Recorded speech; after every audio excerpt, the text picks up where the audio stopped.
Anuprita. Could you Hi. begin by introducing yourself? Hi, I'm Anuprita. I'm the CISO with Group CISO with Angel One Limited. Got it. So, we have a few questions for you. Sure. So, to begin with, threat actors are targeting the CISOs and media makes big news out of it. So, in such situations, how do you continue to maintain the confidence of the management?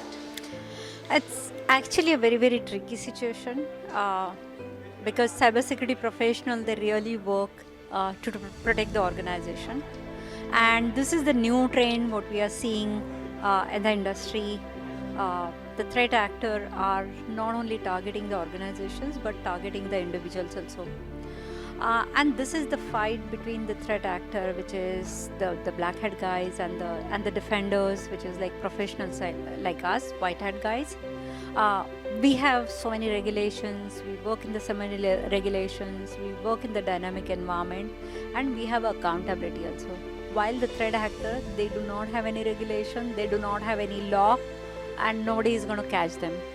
Now, in this case, while targeting the organization, the next level, which are very targeted attacks, which are happening, is naming somebody, some professional, and I don't know why the intent of it, but whether it might be that there might be some ransomware discussion might be happening, or they might feel that okay, there is something lucrative which is beneficial for them, and when things go south, probably it might be that because of that it might be happening, which I really don't know what is the overall target or rather intent of it, but it's very, very unhealthy environment.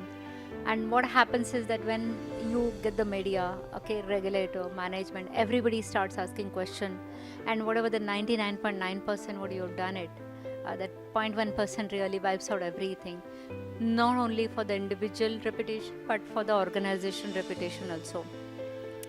So it is very important, even the CISO also, to have your influence in the industry, CISO to have influence and the credibility and relationship with your management, and your and having a good relationship with the regulator also.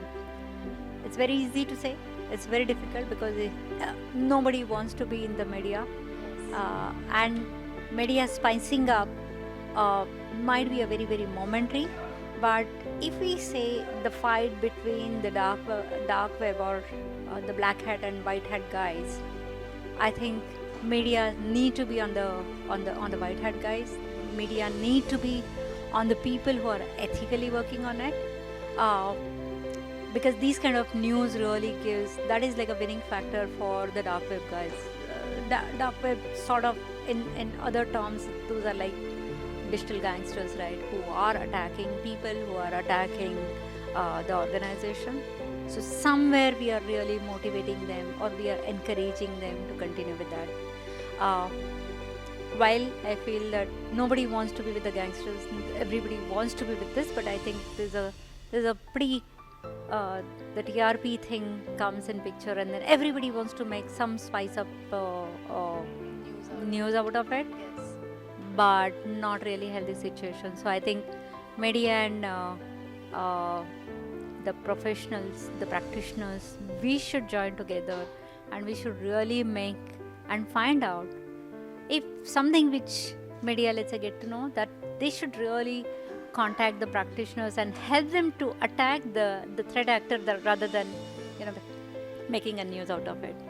So it's a different trend which is starting, and I feel it's very, very tactical situation for the CISO to deal with it. But I'm sure with the technical knowledge and with the ethical practices, I think eventually in the long run, practitioners will win. Thank you so much for that answer. Thank you. Now we have a quick rapid fire round. So I have a few questions to ask you there, right? Ransomware or phishing? What is a bigger threat? I think phishing. I'll elaborate a little more on that, because recently I met a couple of people who has really fall prey to this digital arrest, which is again a new thing which is happening, and people has really lost their lifetime money So definitely fishing, because you touch the human being, and the technology really helps you to fish better way. Yeah. Yeah. Okay. On a scale of 1 to 10, how important is data encryption? Obviously, being a professional, I'll say 10. It's very important. Okay. How often do you perform data audits? Uh, See, I don't believe in data audits. I believe in real time monitoring, and understanding of a data is a continuous process. But monitoring of any data leaving the perimeter is most important. So I believe in continuous monitoring than data audit. Got it. Okay. CISOs, are they tech savvy or people managers? Okay. Uh, Many of the CISOs are tech savvy, but I'm a full believer CISO should be an influencer, because you're influencing people, you're influencing technologists, and you're influencing management, and even socially also you should be an influencer. So CISO should be an influencer, but having a technical knowledge also. Got it. Okay. And what is the most effective way to reduce cyber risk? There is no single recipe, but early detection is most important. Continuous monitoring is most important, and don't believe only on your backend or your monitoring things. What happens outside, okay? That is most important thing, and that is what sees, and that's where the influencer role helps to know the information from outside. So outside, unknown is what should be worried about. Got it. Are you a work from home person or work from office person?